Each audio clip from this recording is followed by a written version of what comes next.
તો હાલ જણાવતા ખૂબ જ દુઃખ થાય છે કે ખરેખર આજે રબારી સમાજનું જે રતન હતું, જે હિરલો હતો, એ રબારી સમાજ ખોઈ બેઠા છે.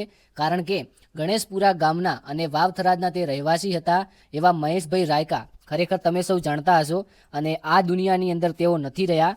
અને ખરેખર જે ઘટના બની છે ને એ ભાઈ ઘટના કહીએ તો આંખની અંદરથી આંસુ આવી જાય છે. કારણ કે આવી આપણે કલ્પના પણ ના કરી શકીએ કે આ દુનિયાની અંદરથી આ ભાઈ જતા રહેશે. એક નાની ઉંમરની અંદર સારું એવું નામ કમાયું હતું, મહેનત કરી હતી અને આજે મમ્મી પપ્પા તેમના માટે રડી પડ્યા છે અને ખરેખર તેમની યાદમાં તેમની બહેનો છે આ એકદમ ઉદાસ જોવા મળી રહી છે. તેમના આંખની અંદરથી આંસુ વહેવાનું બંધ નથી થતું. કારણ કે તેમનો જે હિરલા જેવો ભાઈ હતો એટલે કે સિંગર મહેશ રાયકા આજે આપણી વચ્ચે નથી રહ્યા. તો વિડીયોની શરૂઆત કરીએ તે પહેલાં એક નમ્ર વિનંતી છે કે કોમેન્ટ બોક્સની અંદર ઓમ શાંતિ લખી નાખજો. ભગવાન તેમના દિવ્ય આત્માને શાંતિ આપે અને તેમના પર જે આ દુઃખ આવી પહોંચ્યું છે તેમના પરિવાર પર તે સહન કરવાની શક્તિ આપે. તો આખરેકાર વાત કરીએ કે આખરેકાર આ મહેશભાઈ રાયકા હતા એ ગુજરાતની અંદર સારી એવા સિંગરની અંદર તેમનું નામ છે અને સારા એવા ગીતો પણ ગાયેલા છે.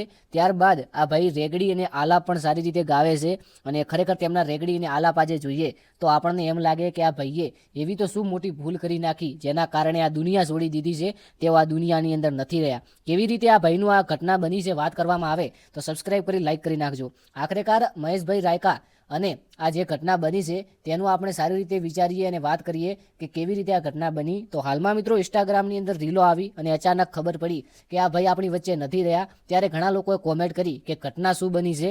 ત્યારે અમુક લોકોને એવું કહેવું થાય છે કે ભાઈ છે કાર એક્સિડન્ટ અથવા તો કોઈ જાતનું એક્સિડન્ટ થયું છે તેના કારણે આ ભાઈ આ દુનિયાની અંદર નથી રહ્યા.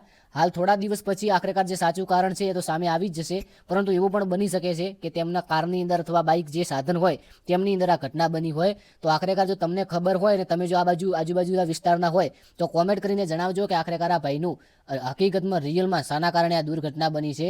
અને હાલમાં ગુજરાતના મોટા મોટા કલાકારો છે ખરેખર ગમે તે કલાકાર હોય અથવા તો ગમે તે વિડીયો ક્રિએટર હોય ખૂબ જ દુઃખી છે અને ભાઈના ફોટા વિડીયો મૂકી અને તેમને શ્રદ્ધાંજલિ સોંગ હોય અથવા તો તેમને છે ખરેખર ઓમ શાંતિ કહી અને ભગવાન તેમના દિવ્યાત્માને શાંતિ આપે આ પ્રકારના ફોટોઝ અને વિડીયોઝ મળ્યા છે.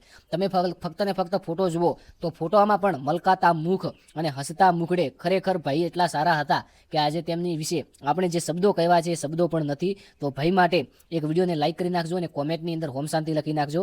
બને તેટલો વિડીયો શેર કરજો અને જો તમને યાર કોઈ કારણ ખબર હોય તો કોમેન્ટ એકવાર કરજો. અને એક ખાસ નમ્ર વિનંતી છે, તમે જોતા હશો છેલ્લા 2 થી 3 મહિનાની અંદર જે ગુજરાતના યુવાનો છે જે ખરેખર વાહનોની અંદર વધારે તેમનો જીવ ગુમાવે છે. તો બને જો તમારી પાસે જો વાહન છે તો વાહનને ધીરું હંકારવું અને ખાસ કરીને સાવચેતીપૂર્વક રહેવું. બાકી આવનારા વિડીયોની અંદર મળીએ. Thank you.